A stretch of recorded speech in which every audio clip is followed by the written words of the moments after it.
Feliz é o sorriso da vitória. Felizes você. Felizes.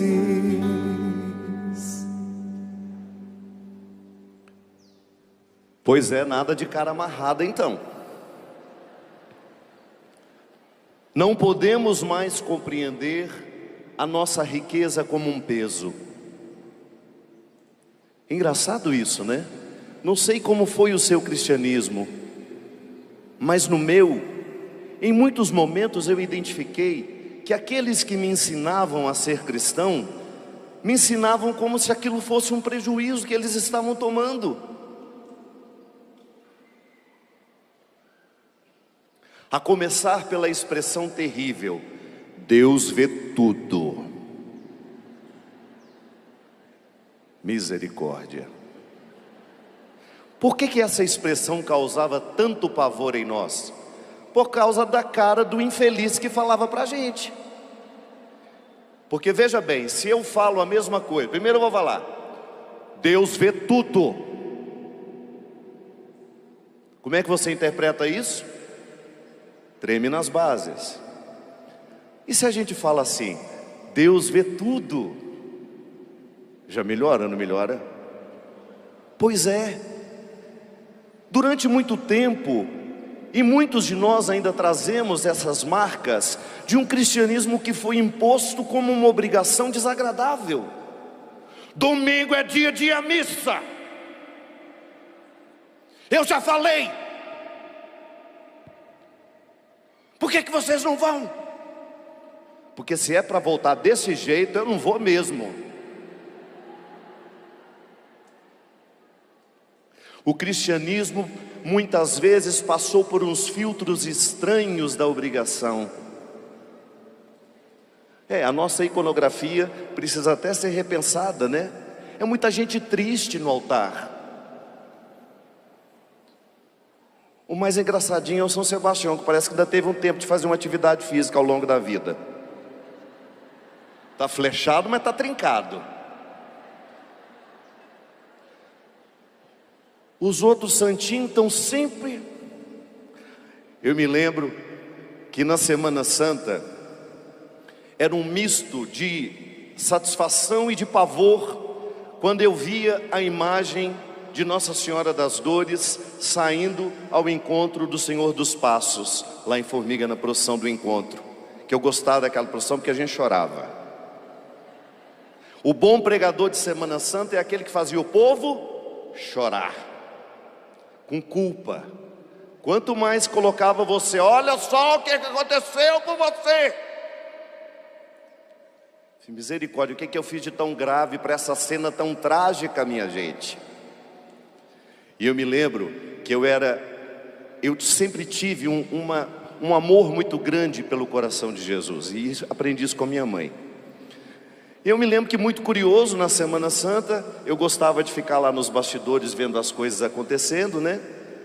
E de repente, quando eu entro dentro do lugarzinho que estava reservado, onde eu sabia que ficava a imagem do Senhor dos Passos, eu me deparei com ele todo cheio de bobs. Misericórdia, aquela peruca dele toda cheia de rolinho. Eu tive uma crise de riso. E eu nunca mais consegui olhar para o Senhor dos Passos sem lembrar os rolinhos na cabeça dele. Esses cabelos não são encaracolados por acaso, não.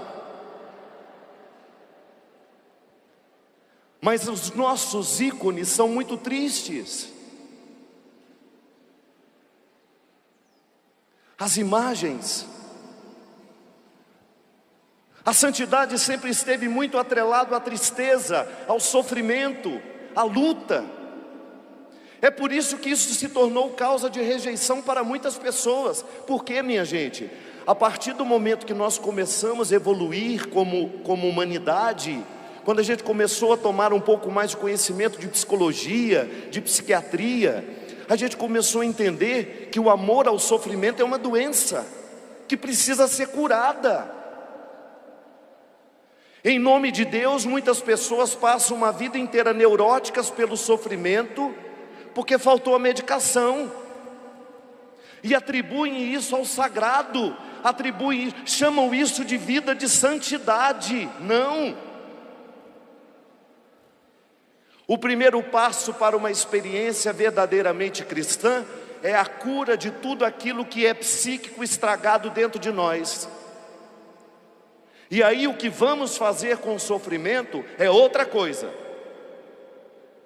Acolher o sofrimento, vivê-lo quando ele bater na nossa porta, tudo isso é religioso, tudo isso é cristão, mas não é cristão correr atrás do sofrimento para você ser o sofridinho do grupo,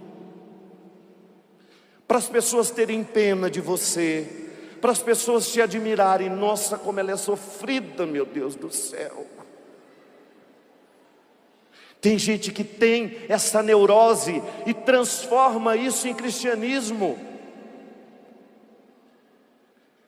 Fica julgando enfeite horroroso em cima de algo que precisaria ser curado. Porque aquilo que não é curado em nós, do ponto de vista psíquico, é impedimento para a vida espiritual. Se eu estiver amarrado nas minhas neuroses, se eu estiver limitado pelas minhas neuroses, a minha espiritualidade não flui. Eu serei uma pessoa doente, desagradável, e tudo isso em nome de Deus. E nada pode ser mais contrário ao Evangelho, minha gente, quando nós temos um desagradável falando em nome de Deus. Nada pode ser mais nocivo ao anúncio do Evangelho do que uma pessoa psiquicamente doente, jogando sobre outras pessoas através da sua pregação as suas neuroses. Conhecereis a verdade, e a verdade vos libertará. Não há equívocos. Ou a gente resgata o Evangelho, ou nós vamos ficar reféns dos desequilibrados que estão na moda. Ou nós resgatamos o Evangelho, ou nós vamos ficar reféns de uma pseudo-espiritualidade que é pautada em neuroses, doenças psíquicas, em pessoas doentes que não se trataram na hora certa. A neurose é tão grande que ela é capaz de ocultar o Evangelho na sua pregação. Ela vai recrutar 1001 devoções para isso, para aquilo, para isso, para aquilo, menos o Evangelho, que é comprometimento com a verdade. Em nenhum momento Jesus deixou alguém passar por ele sem que tivesse um profundo encontro consigo mesmo. Assim foi com o jovem rico, assim foi com Zaqueu, assim foi com Madalena, assim foi com a samaritana. As profundas transformações que o Evangelho nos mostra, são todas elas a partir de pessoas que estavam emocionalmente doentes, emocionalmente perturbadas, com a vida que vai nos adoecendo. Como é que nós criamos neurose, minha gente? É vivendo, sendo influenciado de um jeito errado. Quantas vezes o seu pai, a sua mãe, numa tentativa de lhe amar, ele lhe encheu de medos, e você ficou neurótico. O que é a neurose? É aquela doença que não lhe permite pensar do jeito certo. É aquele condicionamento emocional, psíquico, que lhe priva da sua liberdade de dizer: isso é bobagem, eu não preciso ter medo disso. Eu cresci a minha vida inteira tendo medo de quem já morreu. Graças a Dona Ana, que contava histórias maravilhosas, para fazer a gente ficar quieto, para fazer a gente obedecer. Eu levei um tempo para ser capaz de rir das histórias que antes me faziam medo, mas hoje eu faço questão de rir delas. E você acha que quando eu vou ver um defunto, que eu tenho que ver de vez em quando, eu não volto para casa também, que não passa nem Wi-Fi?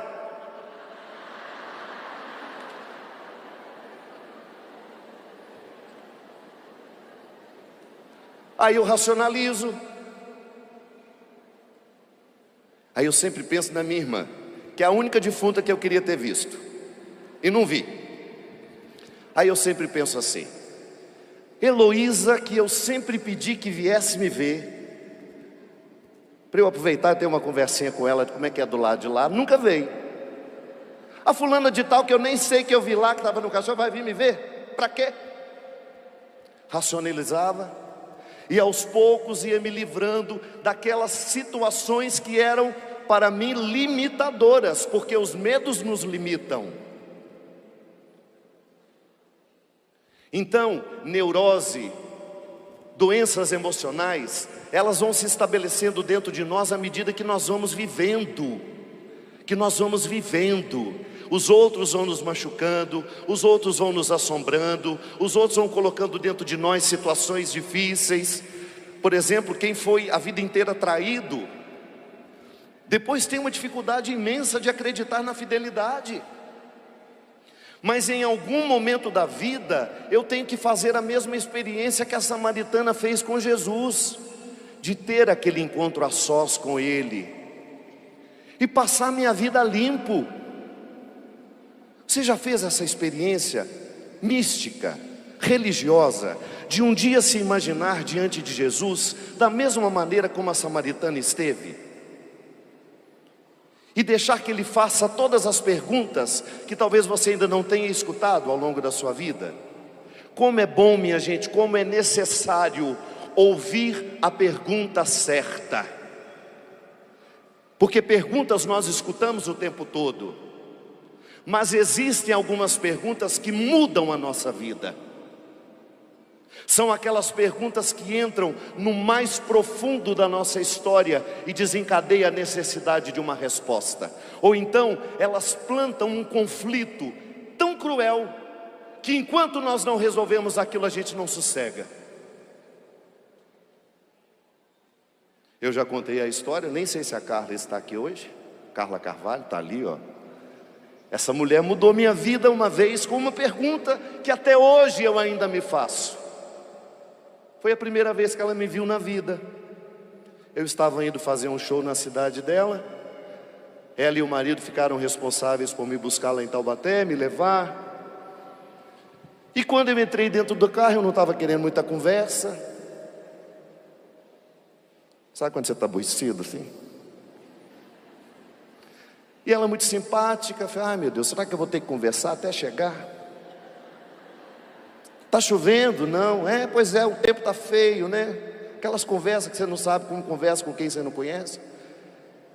Só que ela não teve um mínimo de receio de olhar para mim e falou assim: e você, padre, você está feliz? Eu falei: eu estou ótimo. Ela falou: não estou perguntando se você está ótimo. Estou perguntando se com tudo isso que está acontecendo na sua vida, você está feliz. Eu pensei: que mulher indiscreta, meu Deus. Uma pergunta dessa tira a queima-roupa. Porque nós estamos acostumados com pessoas que nos pegam: e aí, está tudo bem? E você fala: tudo ótimo. E continua o caminho. A não ser que seja neurótico. Você fala: e aí, tudo bem? Não, não estou. Mas o que está acontecendo? Você está com tempo? Você tem tempo para me ouvir? É no mínimo 1 hora. Não, pelo amor de Deus, outra hora então.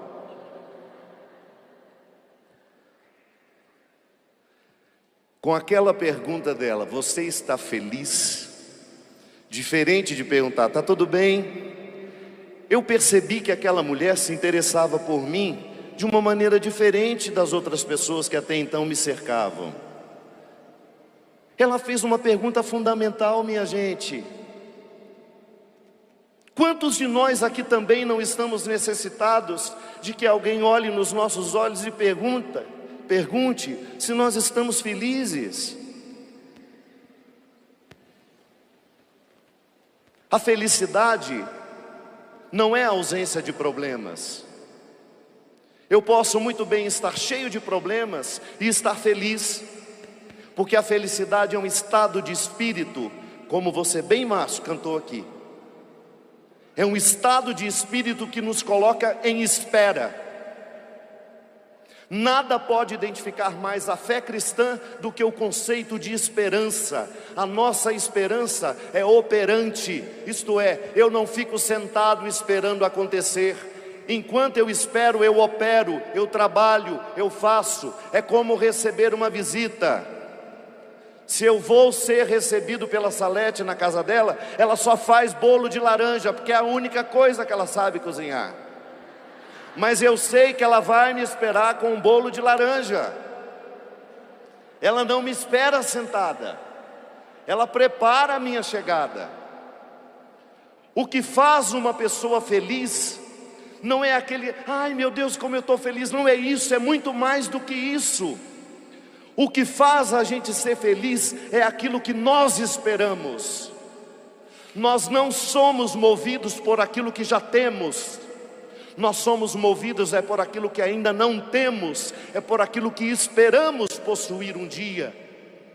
E o cristianismo é justamente este movimento que vai nos curando, porque quem está doente não sabe esperar, quem está doente não tem lucidez para esperar as coisas certas.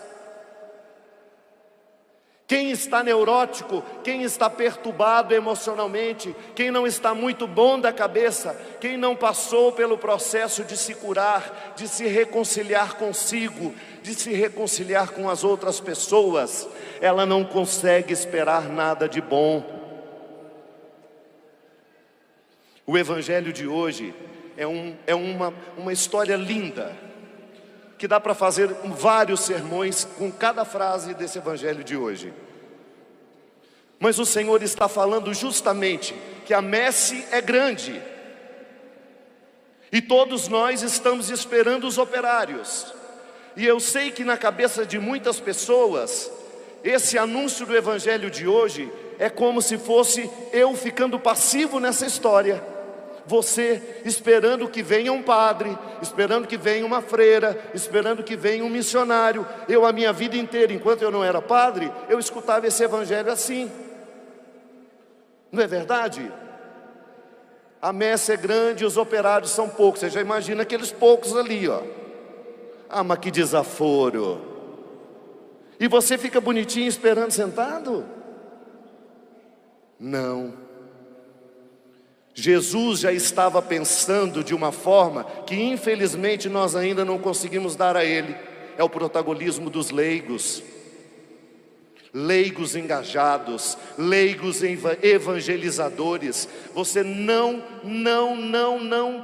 deixe de acreditar no poder de evangelização que um leigo tem, que às vezes é maior do que o padre.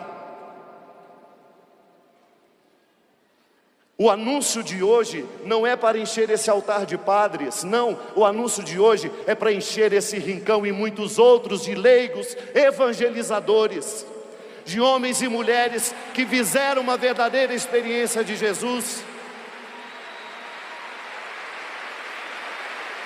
O evangelho de hoje não é somente para encher o altar de padres e diáconos e seminaristas. O evangelho de hoje é para despertar os cristãos que estão adormecidos, esperando deitado em berço esplêndido, que a igreja faça alguma coisa. A igreja somos nós, a igreja é você.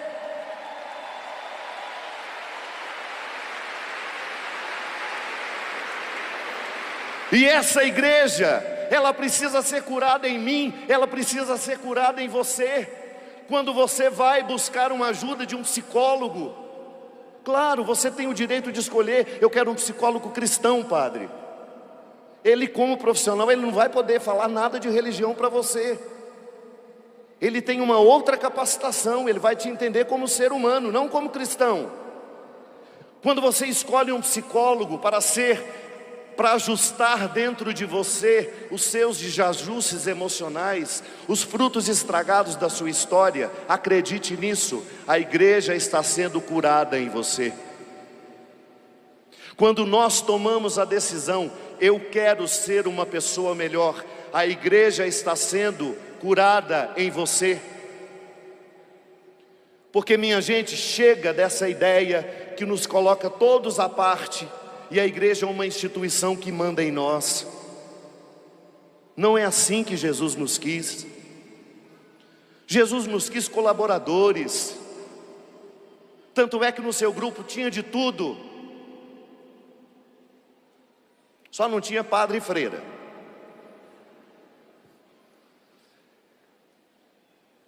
Tinha homens, tinha mulheres, tinha crianças, tinha jovens, tinha adultos. Todo mundo estava ali, porque o reino de Deus não é seletivo. O reino de Deus é para todos nós. E o conceito de reino de Deus é o melhor mundo que eu posso fazer hoje.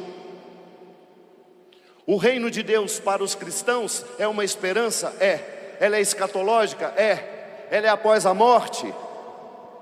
Também. Mas é aqui, no agora da história, que eu sou convidado a construir as edificações do reino, dentro da minha casa.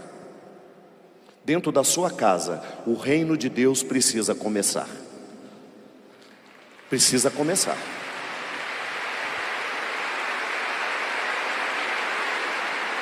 E você sabe exatamente como é que se começa o reino de Deus. Tudo aquilo que não combina com o reino precisa ir embora. Tudo aquilo que não é correto, você tem o direito de retirar. Se dentro da sua casa você não manda em lugar nenhum então. Se dentro da sua casa você não tem autoridade, esqueça. O reino de Deus é uma célula em mim, é uma célula em você, é uma célula em cada um da sua casa. E quando vocês se reúnem, vocês formam um corpo, e ali esse reino de Deus precisa dar certo. Às vezes nós ficamos aí nas nossas orações. Aliás, quando eu escuto essas orações comunitárias, me dá um desânimo.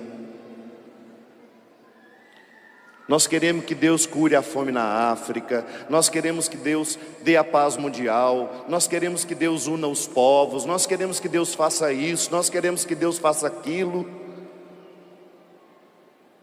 Está tão cômodo rezar desse jeito. Eu quero a paz mundial. Eu sou uma pessoa que deseja muita paz mundial, mas faz o maior inferninho lá no serviço dela.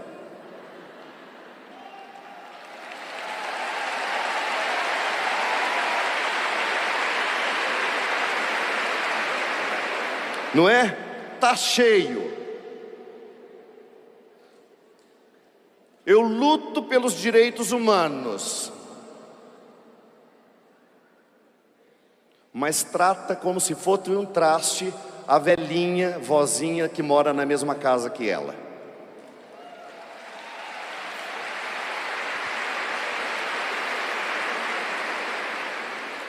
Nós estamos adeptos das fachadas. Basta acontecer uma coisa e nós já estamos todos aí batendo boca para poder defender aquilo. Quer lutar pela paz mundial? Faz as pazes com o seu irmão. Quer lutar pela paz mundial? Faz as pazes com o seu vizinho. A paz mundial só é possível quando eu saio da minha casa e peço perdão ao meu vizinho. A paz mundial só é possível quando eu saio do meu quarto, atravesso o corredor, bato lá na porta do meu irmão, engulo o meu orgulho e falo: me perdoa por aquilo que eu fiz com você. Que reino de Deus é esse que nós sempre projetamos para um futuro que não chega? Nós não queremos ser incomodados? Nós não queremos curar as nossas neuroses? Nós não queremos ser enviados? Agora há pouco eu e Padre Bruno conversávamos e nós falávamos do quanto que nós padres somos complementares. Eu não tenho a menor habilidade para trabalhar numa paróquia, o senhor tem. Eu seria um desastre administrando qualquer coisa, você não.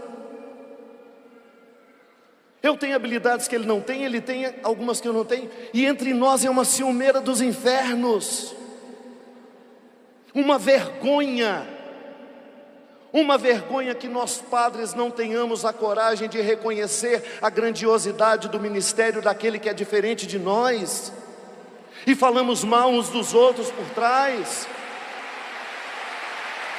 e somos cruéis uns com os outros sempre que podemos.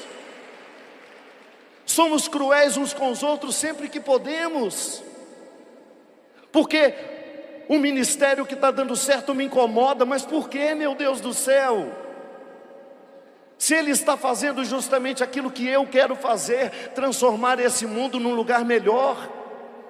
Mas é eu que sou doente então, não é Ele que está errado em fazer não. Sou eu que preciso ser curado de não ser capaz de ver o sucesso dele e aplaudir também e reconhecer que homem de Deus, que bem ele está fazendo para a igreja.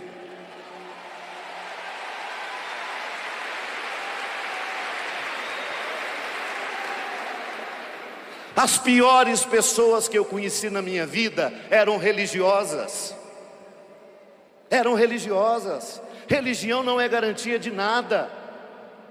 Eu já fui uma pessoa absolutamente cruel em nome da religião. Em muitos momentos da minha vida, eu deixei que o meu pior viesse e eu me protegia com a minha roupinha de religioso, fazendo um mal horroroso para aquela pessoa, interessado no que eu queria que ela fizesse como eu queria. E usei da religião para isso. Confesso publicamente, porque eu não quero mais ser assim. Eu não quero mais ser assim. Nós precisamos ter coragem de mexer nas nossas feridas publicamente, a exemplo do Papa Francisco, que não tem medo de mexer nas feridas da igreja. Por quê? Ele faz porque ama, não é porque ele quer expor a igreja ao ridículo. Ele faz porque ama a igreja, e amando a igreja, ele não quer que essa igreja fique por trás de uma hipocrisia, de uma aparente felicidade. Não. Nós ainda precisamos caminhar muito para que sejamos reino de Deus. A igreja é santa, mas ela peca em mim, ela peca em você. E quando eu me deixo levar pelas minhas neuroses, pelos meus ciúmes, pelas minhas invejas, eu sou a pior expressão da igreja, e preciso assumir isso. Minha gente, talvez lá no seu grupo não exista isso, mas nas nossas paróquias, quanta fofoca entre nós, quanta gente mesquinha nas lideranças, que não tem nenhum amor à igreja, quer usar daquele cargo para se promover, para aparecer, para fazer isso, para fazer aquilo. Já começa num erro equivocado. Há 45 anos eu estou na liderança da Pastoral da Juventude.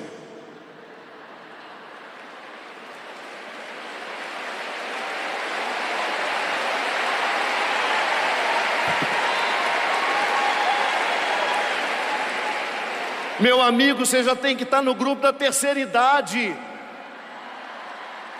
Deixa os jovens assumirem o seu lugar, pelo amor de Deus.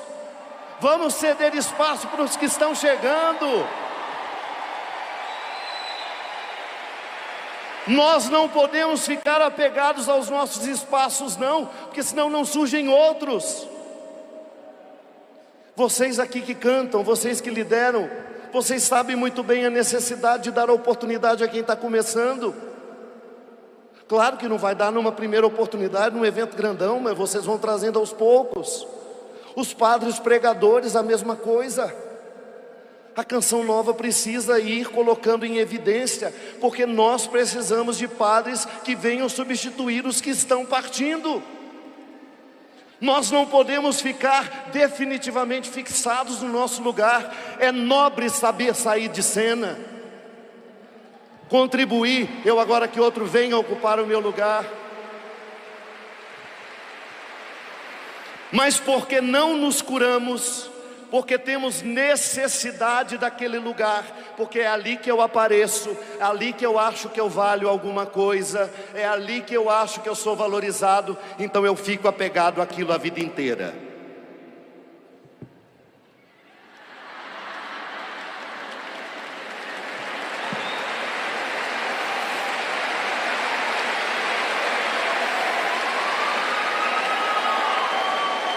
Isso aqui é o cargo. Já está curvado.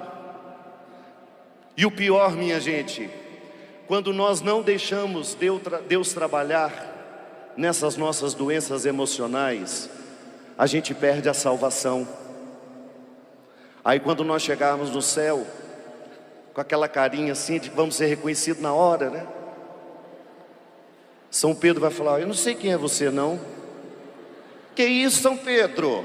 Ministro da Eucaristia durante 25 anos, da Paróquia Nossa Senhora do Espírito Santo. É mesmo? Não estou lembrado. Que isso? Foi da pastoral litúrgica durante 46 anos. Aí a pergunta mais cruel: e o que no seu temperamento ficou melhor por causa dos 46 anos que você esteve à frente da pastoral litúrgica? O que Deus conseguiu fazer em você? O que você permitiu que tantos anos de ministério, nós aqui padres, uns 15, 10, 20, 30, o que eu permiti que Deus fizesse nesses meus 15 anos de padre, nesses meus 20 anos de padre? Eu fiz para muita gente. Tá, mas o que significa dar remédio para o outro e morrer sem o remédio? Não, minha gente, Deus não precisa do nosso trabalho. Quando você é enviado para fazer alguma coisa, não tenha a pretensão de que Deus precisa de você. É você que precisa daquilo por uma fase da sua vida, para você se curar, para você ser curado, para você depois ser livre, de ser capaz de deixar aquilo sem nenhum prejuízo. Porque quando nós estamos emocionalmente curados por Deus, o que a gente deixa para trás é apenas uma memória bonita que nós vamos levar, e não um apego desordenado que vai nos fazer ficar infelizes o resto da vida porque nós perdemos aquilo. Deus nos liberta. E já dizia o fundador da congregação onde eu fui crescido: Deus não pode fazer nada com o nosso trabalho, com as nossas obras, se Ele antes não possuir o nosso coração. Vamos repetir isso? Deus não pode fazer nada com as nossas obras, se antes Ele não possuir o meu coração. E é esse coração que nós queremos dar a Ele.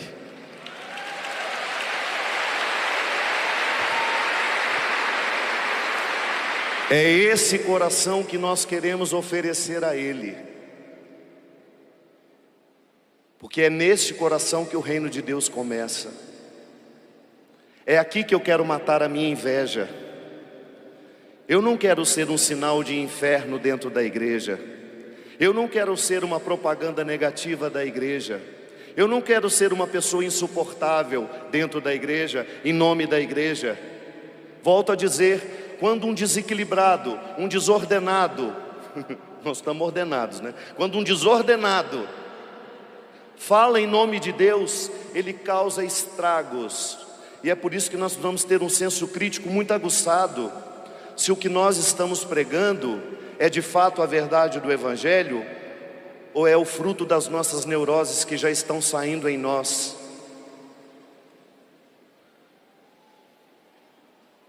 Não podemos. Não jogue sobre os outros os estragos que você leva em você.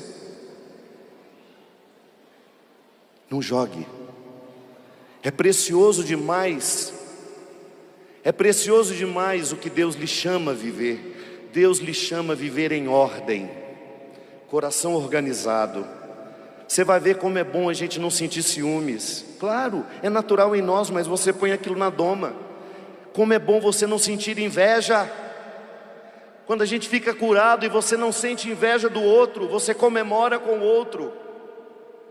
Isso é libertador, minha gente. Quando nós olhamos um irmão nosso fazendo algo de bonito e você é capaz de comemorar com ele, e você é capaz de promovê-lo, e você é capaz de dizer: esse lugar agora não é mais meu, é seu, porque o meu tempo aqui já passou, e eu quero que a igreja seja renovada. Eu não quero ser uma pedra de estorvo, Eu quero que Deus continue suscitando, e Ele suscita, só que às vezes, por causa dos nossos problemas, por causa dos nossos desequilíbrios, nós criamos os obstáculos e a igreja deixa de crescer por causa de nós. Deixa de crescer por causa de nós. Aí você vai falar, mas eu estou tão cansado, eu não dou conta disso. Tá. Fique em pé, tenha coragem. Recorde-se da palavra que Ele diz: tudo posso naquele que me fortalece. Vamos cantar isso? Tudo posso. Quando você sentir desanimado, quando você achar que está sendo vencido pelas suas neuroses, pelos seus desequilíbrios, por aquilo que é desordenado em você, recorde-se dessa palavra que lhe diz: tudo posso. Tudo posso naquele que me fortalece. Nada e ninguém no mundo vai me fazer desistir. Quero, sem medo entregar meus projetos, deixar-me guiar nos caminhos que Deus desejou pra mim. E ali está, vou perseguir tudo aquilo que Deus já escolheu pra mim. Vou persistir, e mesmo nas marcas daquela dor, do que ficou, vou me lembrar e realizar os sonhos mais lindos que Deus sonhou. Oh, oh, oh, em meu lugar está, à espera de um novo que vai chegar.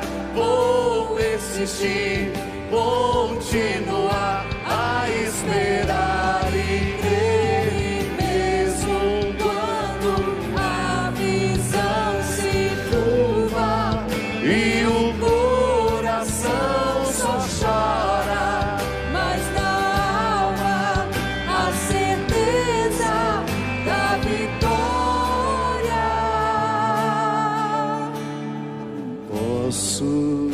Tudo posso naquele que me fortalece. Nada e ninguém no mundo vai me fazer resistir. Vou perseguir tudo aquilo que Deus já escolheu pra mim. Vou persistir, e mesmo nas marcas daquela dor, do que ficou, vou me lembrar e realizar esse sonho mais lindo que Deus sonhou.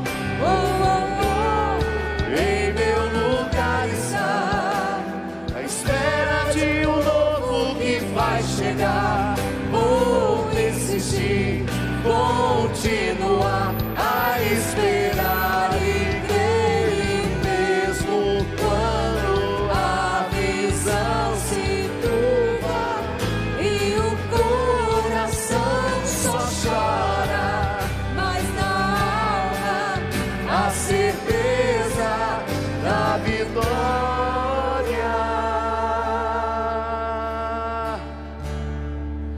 E a gente não vence sozinho.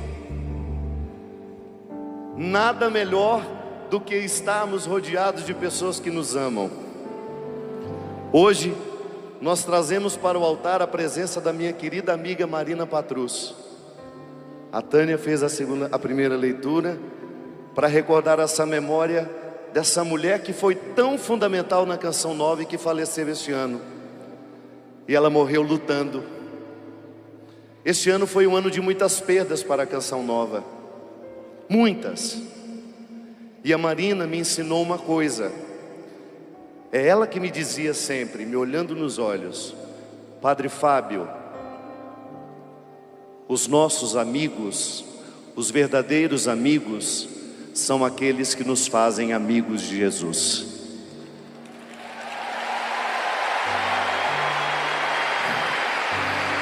Hoje ela certamente estaria aqui. Ela certamente estaria aqui. Como também estaria Padre Léo.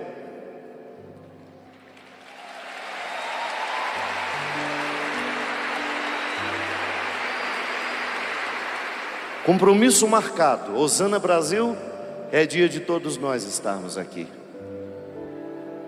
Então hoje, você não se esqueça dos amigos que te fazem amigo de Jesus. Ah, como isso é precioso, minha gente, estarmos rodeados de pessoas que nos ajudam a chegar ao melhor de nós. Amigos que têm coragem de dizer: para de ser ciumento, para de ser invejoso, larga a mão disso. Isso não é o melhor que você tem a oferecer. O melhor amigo é aquele que nos indica o que temos de melhor para oferecer. É aquele que não nos permite ficarmos acomodados nas nossas misérias. Amigo que passa a mão na sua cabeça só para você ficar felizinho. Não é felicidade isso. Amigo precisa criar enfrentamentos, fazer a pergunta fundamental: você está feliz? Toda vez que você for arrogante, desagradável, ele olhar nos seus olhos: está feliz sendo assim? E a gente ter coragem de dizer, a gente ter coragem de responder, porque a verdade nos liberta. Não, eu não estou feliz desse jeito, preciso mudar a minha vida. E você pode, porque o Senhor está te fortalecendo. A vitória já lhe foi garantida. O Senhor já lhe concedeu a vitória. Faz barulho para acordar os que dormem. A vitória já nos foi concedida. Nós vamos vencer as nossas doenças emocionais, as nossas neuroses. Nós não entraremos em 2020 com os mesmos defeitos deste ano, porque nós acreditamos na vitória. Nós não seremos vítimas das armadilhas que o inimigo coloca em nós. Então segura na mão de quem está do seu lado. Isso, numa grande corrente. Mesmo quando a visão se turva, eleve essa mão para o céu. E o coração só chora, mas a alma a certeza da vitória. Mesmo quando a visão se turva e o coração só chora, Mas a alma a certeza da vitória.